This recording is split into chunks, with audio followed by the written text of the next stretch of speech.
unquote, and did not take Mr. Sherrill's vitals for 2 days despite, quote, objective evidence, unquote, of Sherrill's medical distress after he returned from the emergency room. Her nurse's license has been revoked, and if found guilty, she faces a maximum of 30 years in prison, fines up to $40,000, or both. I'm Chris Larson. First with the news when you need to know. WDAYRadioNow.com. If you're looking for honest, dependable, over-the-top customer service at affordable prices, you'll want to do business with Welton's Tire Service in Lisbon, North Dakota. Welton's is a name you've grown to trust, proudly serving the area for 50 years. Welton's Tire always works hard for customer satisfaction and service. They offer brands for every make. If you need tires, repair, maintenance, or on-farm tire service, contact Welton's Tire on Main Street in Lisbon. Tell them Beth sent you. Online at weltonstire.net. From ABC News, I'm Brian Clark. Social Security is one of the targets of Elon Musk's team that's focused on cutting the size of the government and trimming waste. ABC's Selena Wang has details. We're learning from sources that Elon Musk's Department of Government Efficiency is going through $1.6 trillion worth of Social Security payments. The White House says this is about finding fraud and abuse, but advocates worry the Trump administration could start denying payments to older Americans. Multiple sources tell ABC that Musk clashed with top cabinet officials, particularly Secretary of State Marco Rubio, during a cabinet meeting Thursday. That confrontation was first reported by the New York Times. President Trump's on-again, off-again trade wars led to a week of financial whiplash, and it might not be over, says ABC's Rachel Scott. Just 24 hours after declaring a temporary truce in his trade war with Canada and Mexico, a new tariff threat. Canada has been ripping us off for years on tariffs for lumber and for dairy. Trump says the new tariff comes in response to the up to 250% tax Canada puts on imports of American dairy and lumber. The president also threatened tariffs and sanctions against Russia because of the lack of commitment to a deal to end the war with Ukraine. But Russia's strikes on Ukraine continue, says ABC's Lama Hassan at the foreign desk. Russian forces pounding Ukraine's regions of Donetsk, Kharkiv, Odessa, and Kherson, killing at least 20 people and injuring 55 others, including 5 children. And the death toll is rising. That follows the Trump administration halting Ukrainian access to commercial satellite data. In Toronto, Police Commissioner Paul McIntyre says several men walked into a bar and opened fire at random, injuring 12 people. So there's no word yet on a motive. And in Newark, New Jersey, police officers dead after being shot Friday, and other officers in critical condition. Authorities have a teenage suspect in custody. You're listening to ABC News. Progressive presents Employee of the Month. Small Business Edition. Today's recipient from Lucky Larry's Landscaping, Larry! Larry saved his business money with a quick commercial auto quote from Progressive. Does it help he's his own marketing manager, accountant, executive assistant, and never been late? Technically, yes, but saving really put him over the edge. So, Larry, give Larry a round of applause. Be your own Larry. See if you could save in as little as 7 minutes at ProgressiveCommercial.com. Progressive Casualty Insurance Company and Affiliates. This is the story of the one. He's responsible for keeping a leading healthcare facility clean and safe. And he trusts Grainger's high-quality HVAC cleaning and safety products, combined with their world-class supply chain, to consistently deliver, ensuring he's covered inside and out, so he can focus on keeping his facility clean to help protect the health of everyone inside. Call 1-800-GRAINGER, click Grainger.com, or just stop by. Grainger, for the ones who get it done. Partly cloudy skies to start off your weekend. It will be warmer than normal with a little bit of a breeze out of the northwest at 10 to 20 and highs in the upper 40s. Clear skies and lighter winds overnight with lows near freezing, and then winds turn to the west-northwest as we head into Sunday. That will bring in warmer weather with highs in the mid to upper 50s, and then temperatures close to record territory right around 60 on Monday. From the WDAY Skywatch Weather Center, I'm Chief Meteorologist Dean Weiss.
Welcome, college hockey fans, to the best college hockey show in the nation. Hams to you.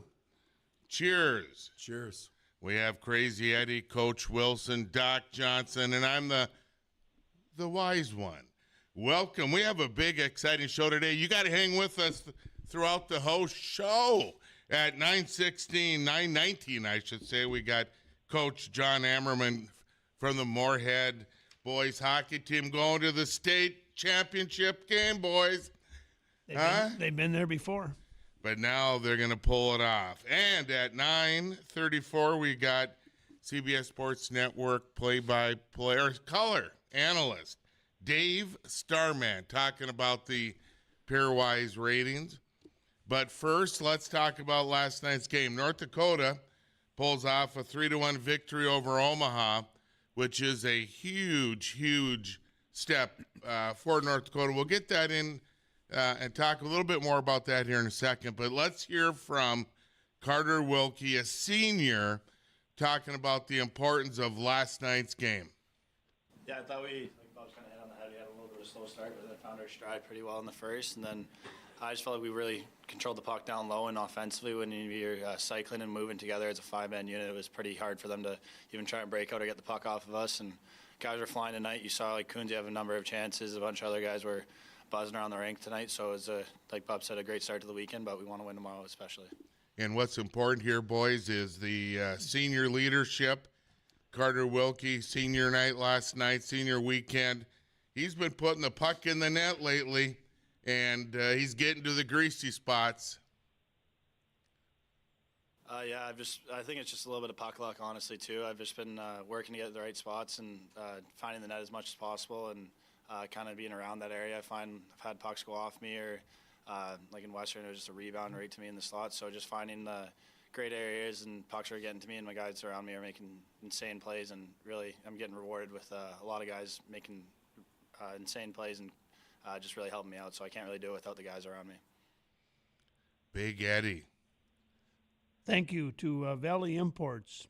The hockey guys brought to you by Valley Imports and Valley Pre-Owned, your best price leader in the region. Find your next vehicle at valleyimports.com. Kind of like getting from A to B. You need to have a dependable vehicle, and if you're playing in the game of hockey, you need to have guys that get to the right spots, right? Grade A spots, you got to get right smack in front of the net, but a lot of interesting scores last night, and we are about to talk about last night's goals, the implication of the Big Ten, the NCHC scores last night. Coach Wills, take her away, buddy. Well, I see St. Cloud over at Duluth, in overtime, 3-2. Denver 4-1 over Colorado. I think of the bubble teams now, right? Sense of urgency. You got to win these games, just like UND. They need to sweep. They got to win those games. That was a close game for a long time for Denver. That was a 1-0 game, and then finally Denver got a couple extra in the third on that one. So yeah, you can't fade to the sunset now. If you want to grind it out, you got to get going now. And there's no tomorrow now. And especially the bubble ones. I think Eddie, you're probably more brushed up than me, but 100%. Do you agree with that, Eddie? Yeah, usually. Take a look at him. I had somebody comment that he looks pretty good in his suit, but his hair looks like he's trying to figure out how to go back to high school. Yeah. I'm surprised he didn't put Kenny Rogers, I would say. I'm surprised he didn't put his mugshot in for the best do of the state high school hockey tournament over in Minnesota. Never talked about us, never gave us any loving. Anyway, go ahead, Coach. Anyways, I look at Western Michigan, 8-3 over Miami. And, just some, like a sense of urgency. Augie against Bemidji, 3-1. But I just think of that. We talked about 13 and beyond. 13 and above, you can sleep at night. But beyond, you got to win games. Because there's a sense of urgency from, I think, 13 to 20, where you're going to be. Augustana's first playoff win in their second year. Some teams go a long time to get a playoff win, but Augustana did get the win in their in the playoff. Hey, Doc, first round of the Big Ten playoff. Yeah, you didn't want to be the better seeding in that first night, did you? No, but you know what? I'd be scared of Notre Dame. They're a good club, and if they sweep Minnesota, that's going to be interesting to see what shakes out after that. And how about Wisconsin? Holy smokes, they went down to Ohio State and just pummeled them. It's interesting, and I think things are going as you would expect in the NCHC. But I have a question. In watching the game last night, did any of you see anything different on that open goal or open net goal at the end? I hate to say this, Doc. I had my feet up on the lazy boy, and I was snoring at that time. Why was it not icing? Wow. They shot it from our end. You know what? It went down, it hit, and came back, and then the kid put the rebound in the net. Did it hit the pipe, we Doc? weren't short. Did it hit the pipe? Yeah. No, it hit the back. It hit the backboard. It came out front. I thought it hit the pipe and ricocheted back out. I'm just impressed, Doc, that you actually started giving and being critical to the refs. I've never heard you be critical of a game officiated in our tenure together. You know what, Doc? I'll text Mike. Oh yeah, I give him love, but you got to call him out now and then. You know what? I'll try to get Mike Schmidt on this morning to answer that question. I thought it hit the pipe, but maybe I was out of it. Yeah, no, I thought for sure. Did it go through the goal crease? Because again, there was a time when if the puck went through the goal crease box, then it was nullified.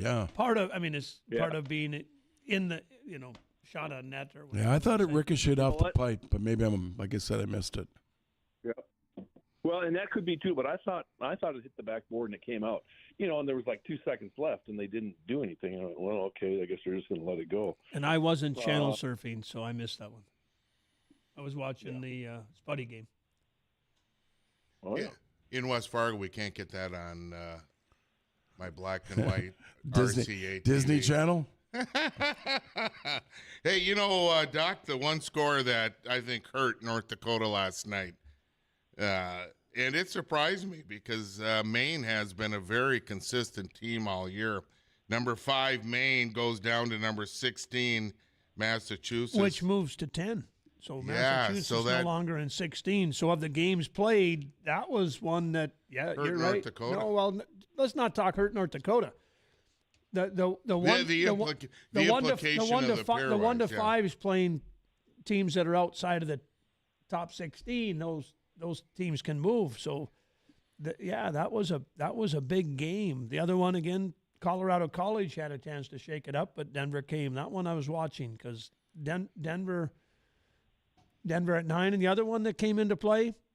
And if you're watching what's going on, New Hampshire 4 over Mass Lowell. Mass Lowell comes in inside the 16 and comes out as the 17th bridesmaid, sitting out at 17 after last night with a 4-1 loss to New Hampshire.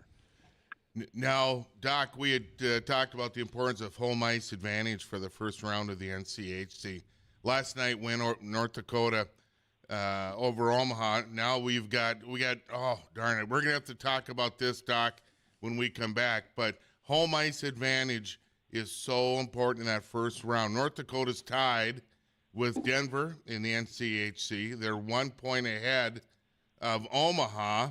So tonight's games are really going to have a huge impact. Eddie, take her away, my friend. So Ham's our intermission sponsor. We appreciate Ham's beer. And again, Greg, thank you. A little shout out. We had a nice cold 12-pack sitting here this morning. So Nice Ham's is and still cold. brewed in that true family tradition, using the purest water and the choicest barley, grain, and hop. So Ham's to you, and we'll be back here on the Hockey Guys. And I believe we're going to get John Mannerman hopefully on the line to give us a little update. So stick with us here, and we'll be back.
Coach John Emmerman, Moorhead High School boys hockey team, going to the big show, the championship game tonight, Coach. Congratulations.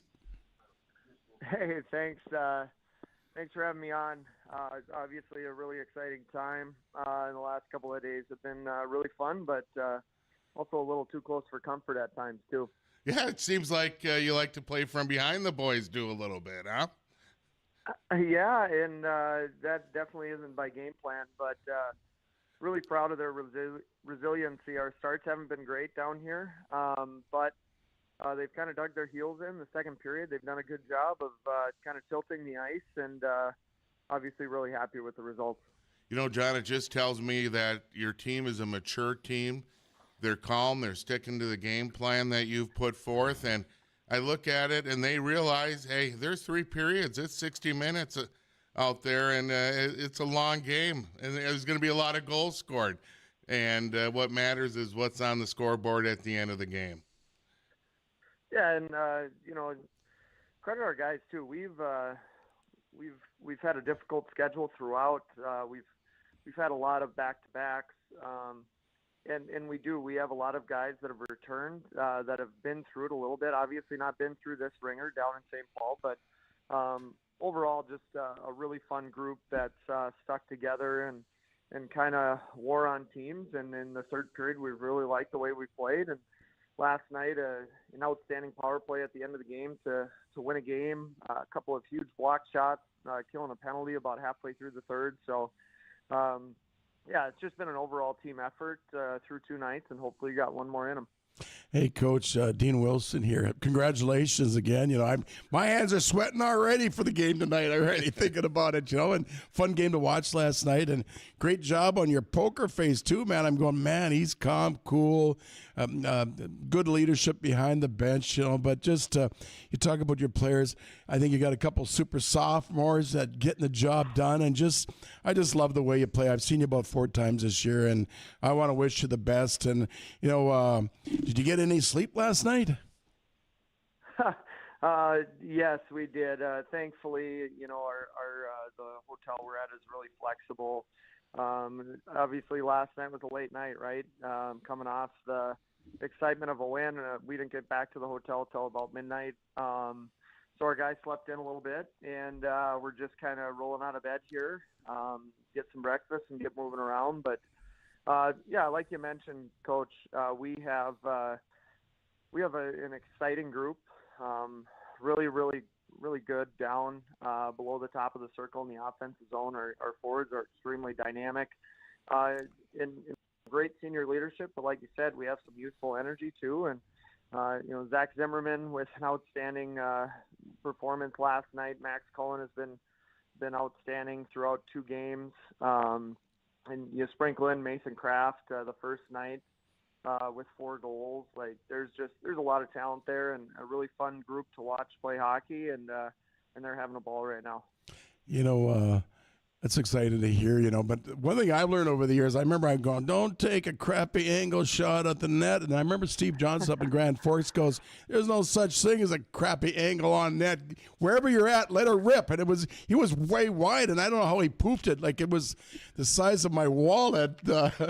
And I do have the George Costanza wallet, but it's the size of my wallet getting it in that net.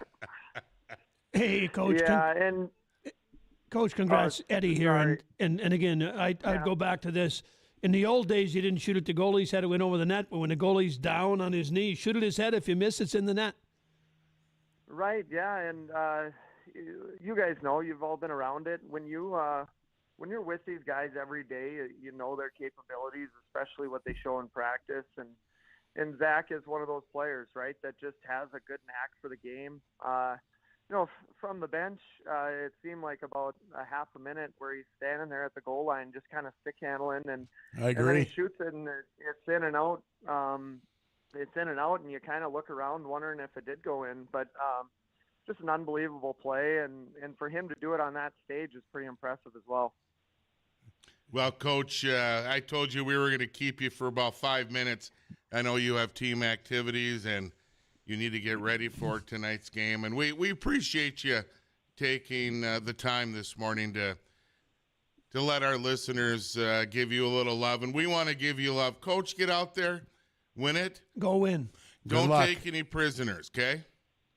Hey, thanks, guys. Thanks for squeezing time in, and hopefully we got one more in us, and we're looking forward to the opportunity. You do. You got one more in, Coach. You got one more. Go win. Go win. Yeah, go win. Coach thanks, John guys. Annerman, head coach, Moorhead boys Spuds hockey team, playing in the championship game tonight. It's going to be a big night over there in Spudsville, Eddie. You know, when you take a look at the talent that's in this tournament, and when you take a look at the I'm going to suggest from my view, the three teams, if you look at Edina, what they're going to push into D1 hockey, if you take a look at Moorhead, what they're going to push into D1 hockey, and if you take a look at Stillwater, guys that go in D1 hockey, it's a showcase. I mean, I got to believe that, I mean, when you take a look at where do you want to go to watch just straight up great hockey, the last couple of nights have been pretty fun to sit on the couch and do nothing. Well, I always laugh when people go, Wilson, why couldn't you beat him at Fargo South? I go, there's not only 6 guys going D1, 4 went to the NHL. How in the heck do you beat those guys? And then I'm having PTSD last night watching because I keep hearing Kraft, Cullen, but you know, I went against those guys, you know, Matt Cullen, you know, and when we played him, it was like keep away, you know. And again, little shout out here that they are as balanced senior, junior, sophomore team is in the tournament. Great goaltending too. We can't forget about him. They've got a really deep offensive and defensive unit. So they've just have to make sure that they do what they do and not get overly excited. And at this point, Wills, I'll give you a little advice: stop coaching them. These kids are playing. Why would you need to say anything? Stay the hell out of the locker room and let these kids go win a championship. Well, I've won a few, so I'll brag a little bit in North Dakota, but I remember a couple times that I'm looking down the bench. I'll talk about Mike Gasplay, one of my favorite players, but he's going up and down the bench, and I'm scared. I'm pooping my pants, and I'm going, you got it, Gas. You know, they go, stay out of your way, show your poker face, stay out of the way, and let them run with it. And you're right, Eddie. You know, is a hay in the barn. They know what they got to do. It's about grinding it out and get good bounces and get it done. Don't make them overthink. Hay in the barn or pierogies in the fridge? What is it, Wills? It depends upon where you are. In the UP, it's pierogies in the fridge. I'm pierogies in my belly. Well, Doc, what are your thoughts tonight with Moorhead? Well, you know, they've been there before, and hopefully maybe this is the time that they can make it happen. I mean, they've been the bridesmaid a couple different times, and you know, I think we're all pulling for them. You know, they got to play the tough Edina team, but you know, let's just Coach. hope they're rested. Let's hope they're recharged and they're ready to go. I did pull up the game from last night. To me, it sure looks like it hits the backboard. Now the linesman is right there and he waves something off, so I don't know. Let's ask Starman; he'll know. Well, maybe there was an opportunity for the person somewhere on the ice may have made a check, and I didn't see where the puck started. So if the puck was it started in the North Dakota zone, and it was a long shot all the way. I don't see anybody touching it along the way. So yeah. I don't know. Yeah, I don't know. It was just something I noticed. I went, wow, I thought that was icing, but there was only 2 seconds left, so who knows? You know, Moorhead, what, 8 times did you say, Wills? How many times are they? I think it was 8, correct? Yep. So, but I don't think I've Doc, I've seen a team as deep as this ever. They're pretty skilled. So, Doc, I've got a question for you. Were you at the Michigan game, Penn State game, the overtime, or no? Oh, no. I'm out here in the Treasure State. Got it. Because the other one, right? Penn State 6, Michigan, who sat they're now at 12-13. So there's teams that are looking to say, okay, where do we end up? Because the Big Ten, if you take a look at the standings, it's an interesting dynamic because, again, they go to the top seed. So Michigan State, Minnesota, Ohio State, and right now, regardless of what Michigan, Penn State do, their Michigan right now is going to be at home. It depends upon the bubble because Notre Dame's sitting at 7, so exactly. Notre Dame may be playing great hockey, but do they even get an opportunity in the Big Ten tournament? I've got to have to take a peek and see if they have a bye and then you play the 6-7 or how that's set up. Well, listen, we'll be back with CBS Sports analyst Dave Starman, former professional hockey coach, professional scout, and now for about 30 years an analyst on CBS Sports Network. And we'll be back. And also, we have our Mike sponsor, Schmidt. Citywide Electric. Okay, any electrical project, any needs, CitywideElectricND.com. Let the boys come out and take care of any of your electrical needs. We'll have Mike Schmidt on in the overtime.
Well, we have the opportunity to visit with one of the most colorful commentators.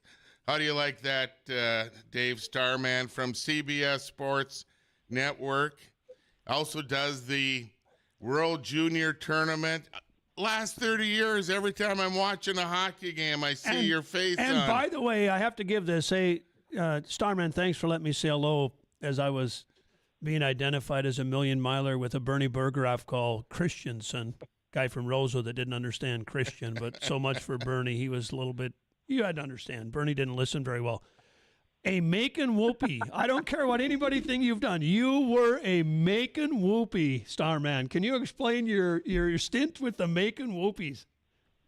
Oh, God, I have gotten more mileage out of that 3 years than anybody deserves to. We were an expansion team in the Central Hockey League, which at the time was probably right on par with the East Coast Hockey League as a AA affiliate league, and it was really cool. We're in Macon, Georgia, and in 72-73 in the old Southern Hockey League, there was a team called the Macon Whoopies who lasted about a half a season. So the ownership that had bought into the expansion decided to go with Macon Whoopie as the name and the fig leaf as the logo, and it was just an incredible 3 seasons working for John Parrish Jr. as our head coach. And listen, you guys are hockey guys, so you know what goes on in the minor leagues. You're part assistant coach, part head coach, part assistant GM, part equipment manager, part backup goalie when needed. It was a great experience. And I played in the East Coast League when there was 4 teams under Rick Dudley, so I was a little bit older. I'm going back to the little bit era that was 15 years in front of you. But thank you. When I pulled up your Macon Whoopie days, you're sitting there as an assistant coach, and the head coach over 3 years, but you identify as a games played in the 97-98 season, so that had to be as the backup goaltender. Is that correct? No, you're going to love this. So I unretired, to use the term loosely, probably about 10 times in those 3 years to back up because I was a goalie to begin with. So, but there was one night where we were going to Columbus, Georgia, and us and Columbus were the 2 hottest teams in the CHL. I mean, we were both on a roll. And we're going in there on a Saturday night game, and we're down to 12 skaters because of suspensions and injuries and a couple call-ups and that kind of stuff. So our head coach, John Parrish Jr., comes to me and he says, listen, I got to dress you as a forward tonight and just to make 13 for the legal limit. And I, after joking around with him like, you got to be kidding, it turned out that, I had to dress for the game. So I dressed as a forward and played 4 seconds coming out of the penalty box after serving a minor. And they wound up scoring as I was crossing the ice to get back to the bench. But we were down 5-on-3, so I didn't get a minus. But that was the one game played in the regular season. Well, that's, I got to tell you a quick story. Don Lucia's brother played football at the University of North Dakota when Don was Fighting Sioux. Fighting Sioux.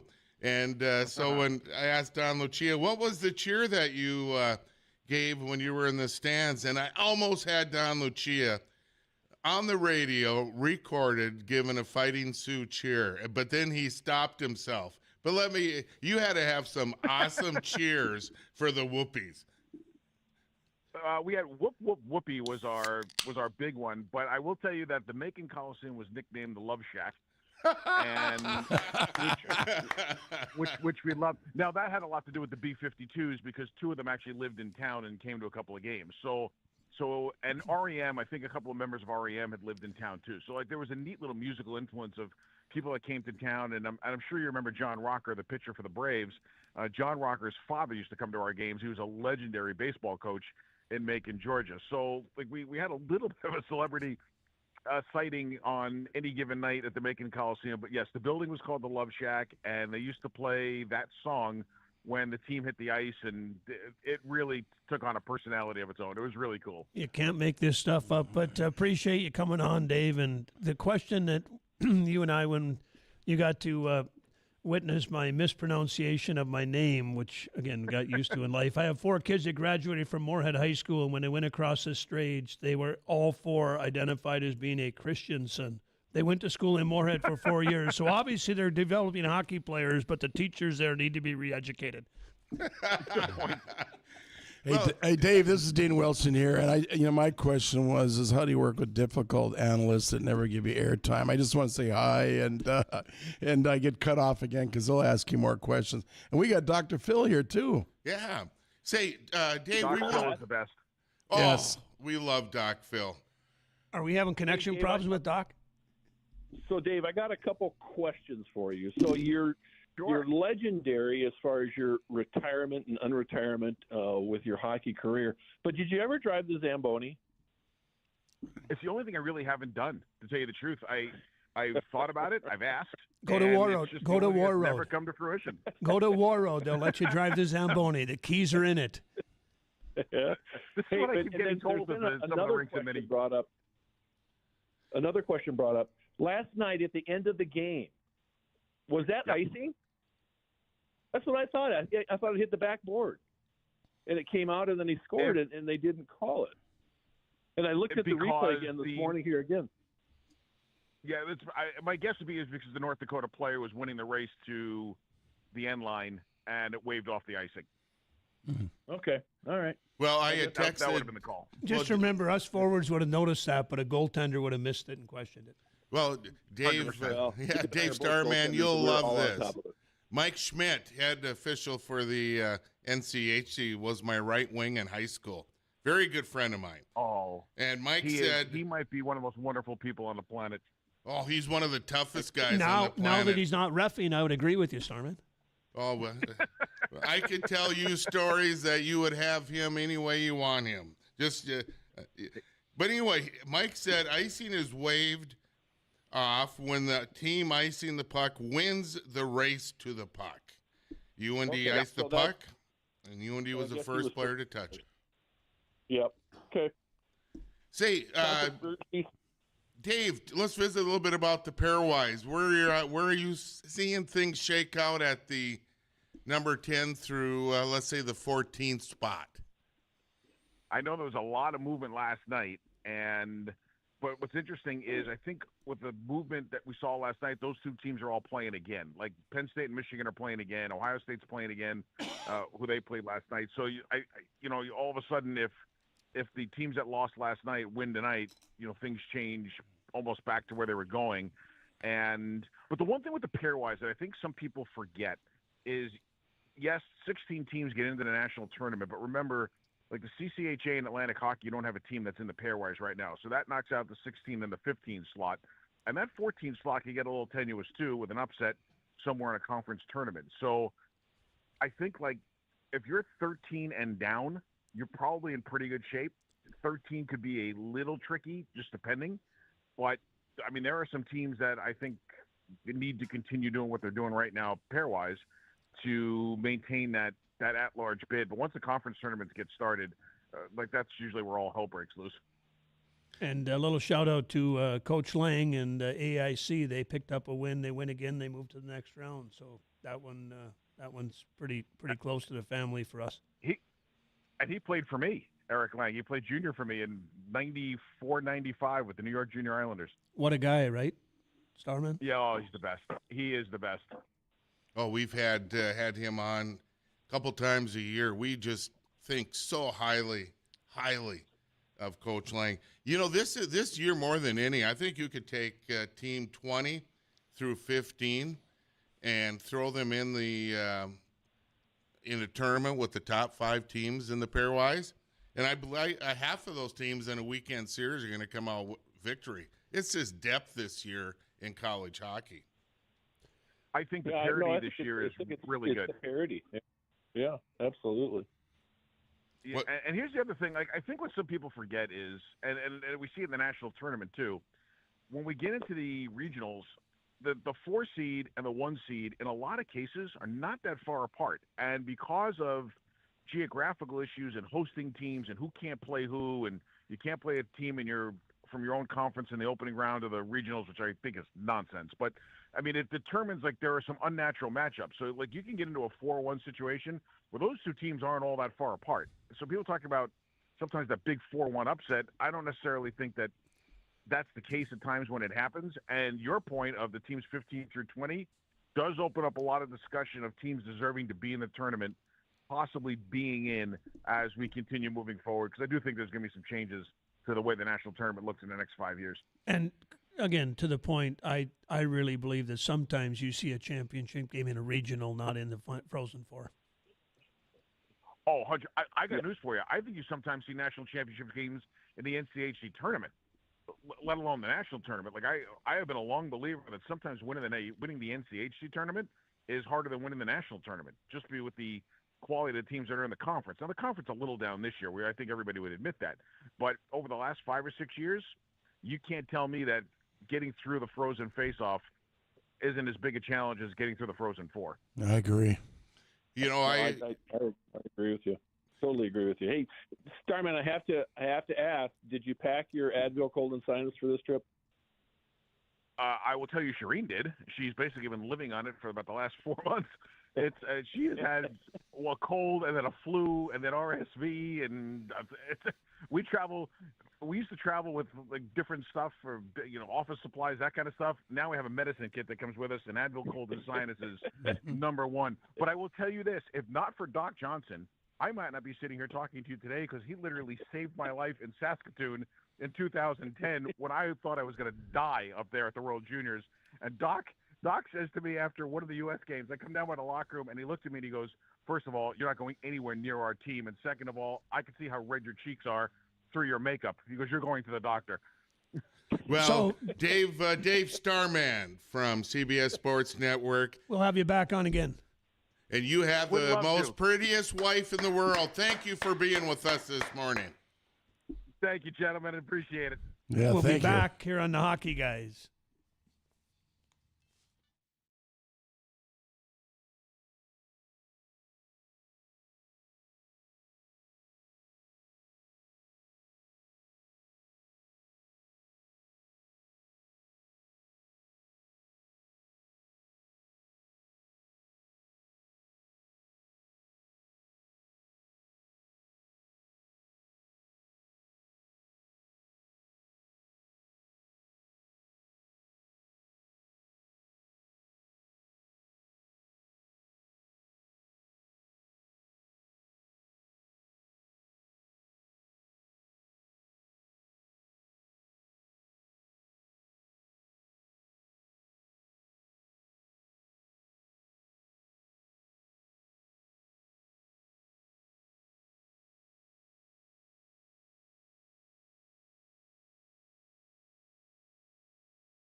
Three blind mice.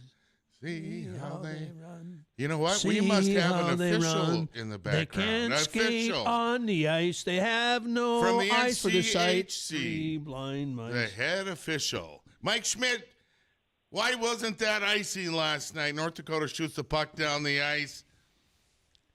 We would have called that icing back in the day. First of all, I like the introduction. That's nice. Hey, Schmitty, this is Wilson here. I had nothing to do with it. I don't feel comfortable with that song. I've got a better voice in the studio than I have at church. Not comfortable with that song, Schmitty. Oh, that's good. I appreciate good humor. So That's way good. cleaner than Mary Marvin yelling at you, Schmitty. That's true. That's true, right? No, you guys were talking about the last icing. So, and it does get kind of confusing when you see something like that. But you have to remember is that doesn't matter if it's that situation or the first period in the game when the team ices the puck. It's a race to the puck, right? It's not automatic icing. We got rid of that. Got rid of icing. So what it is just like you'll see in the first period tonight's game when there is an icing, if the team that ices the puck wins the race to the puck, I mean, I can get into the specifics, but it's basically you look at the top of the circle. Are they going to win the race to the puck? You can waive the icing. So if you look at that last night, is that UND definitely iced the puck, but the player from UND beat the Omaha player to the puck, and then waving is iced off, icing is waved off, I should say. So, and then you'll see it during the games. Guys will rifle the puck down knowing it's going to be icing, but they'll go to the opposite side where they know their winger's racing in, and as long as he wins the race to the puck, then icing is waived. So that's what happened last night. So, Schmidt, going to kind of throw out here, and I don't know if you're able to catch a little bit of the Minnesota State high school game, but there's been some interesting calls that have been reviewed, and then the review couldn't be reviewed because it's not a reviewable play. So it's interesting to watch that the game is, and then I happen to watch some baseball preseason, and now the umps are being questioned by the catcher on balls and strikes. So why don't we just take all that stuff out and let the game be the game? Well, we talked about this before. Now, you're right. I'm not a video guy. I'm old school, and but again, video's here. It's going to stay. And the thing is, you're talking about the Minnesota State tournament. We had it here in the North Dakota State tournament. I know they had a situation in Minnesota a couple games ago where the goaltender lost his blocker. And the thing is that high school doesn't use video replay at all during the regular season, and there's no rules or in the rule book of what is reviewable, what isn't. So when they go into the state tournaments, the Minnesota, North Dakota, they kind of tell the officials this is what's going to be reviewed and not, and they don't cover everything. And that situation happened in Minnesota with the blocker. That was not a reviewable situation, so they had to let the goal stand. So I just think, they want to use the review, but they don't think it through sometimes. But I'm 100% with you. Let the game be played the way it is, but that's not going to happen. Video's here to stay. Dr. Phil Johnson, you had a question. I did, Mike. Hey, thanks for the clarification because I was the one that brought it up. I thought it was icing, but you're exactly right. When I went back and looked at the review, the North Dakota kid did beat him to the end. But correct me if I'm wrong. Were there no penalties called last night? You are correct, Doctor. There's no penalties. Penalties last night. None. I don't think I've know what? Obviously, those teams are playing for a home ice playoff because they didn't want to have none of those players wanted to identify the guy that cost them the game. No, and we talked before the game. I've talked to the coaches, and we talked and said this is playoff hockey right now, and they did. And was there a couple of things that you could call maybe a 1.5 minute penalty? Sure, last night on both sides, but pretty much, there's nothing egregious. They let go, and I think the guys just played hockey, and that was the I think the first time since '97 that a game was no penalties at UND, and that's it doesn't happen all the time. It's rare. Well, yeah, but Mike, it wasn't that there wasn't penalties; it's that the referees didn't blow their whistle. They weren't called. Yeah, it wasn't called. Well, Mike, it's kind of a lead up to my question is. So there's end of the game is 3-3, and you see someone you don't want to call it. You let it slide because you don't want to be the factor of the outcome of the game. Have you ever done that? Like it's really tight and go, I'm staying out of this. Only when Fargo South was playing. right? against James Dana Carlson, right? Yeah, exactly. Wanted to see the veins Bastards. on Wilson. wanted to see the veins on Wilson's neck stick out. No, I'm being serious now because at the state, North Dakota, people were calling me up and asking me, and I try to, I'll stick to the official side because I don't want to tarnish things because I thought they did a great job. But anyways, your thoughts on that question? Yeah, you're right. I mean, it's called game management. Do you want to get involved in the game? And it has to be a great penalty. We had it last night at Duluth and St. Cloud when they're in overtime, 3-on-3, and Duluth guy slashed a St. Cloud guy right across the hands, and you're sitting there going, do you want to call that and get involved in a overtime? But my official raised the hand. They called the penalty. St. Cloud scores in the power play to win the game. However, if you don't make that call, and all of a sudden Duluth goes down and scores, what's Brett Larson for St. Cloud going to stake on see, right? So exactly right. You just missed a slot. Now you missed out. So that was a slash that was egregious that you can call. I think it's going to be more like 1.5 minute penalties. You're talking about, Dean, is that should I call that at this point in time? It's a tie game. It's 3 minutes to go. Let's let the players decide. Not unless it's a violent injury potential, takes a goal scoring opportunity away, or big time one away. Well, hold on a second. For some of us who were old enough, we only had 1.5 penalties. Yeah, you didn't have to serve 2 minutes. Go back to 1.5 penalties. Why do you allow somebody to have 2 minute advantage? Go back. Let's let penalties be a minute if the game's getting cleaner. We got all the protection on. We've got all the equipment on. Why do we make a team suffer for 2 minutes when everybody knows you want to watch 5-on-5 hockey? Why have we gotten a penalty to be to the point where it's immaterial? So let's go back to 1.5 penalties. Well, in the women's professional, if you score shorthanded, your player gets to come out of the box. So hey, that's great. Nice. I like that.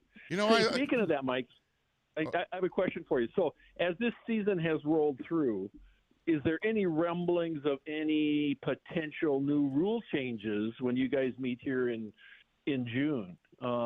Anything that you can think of that would help our listeners anticipate maybe some new rule changes?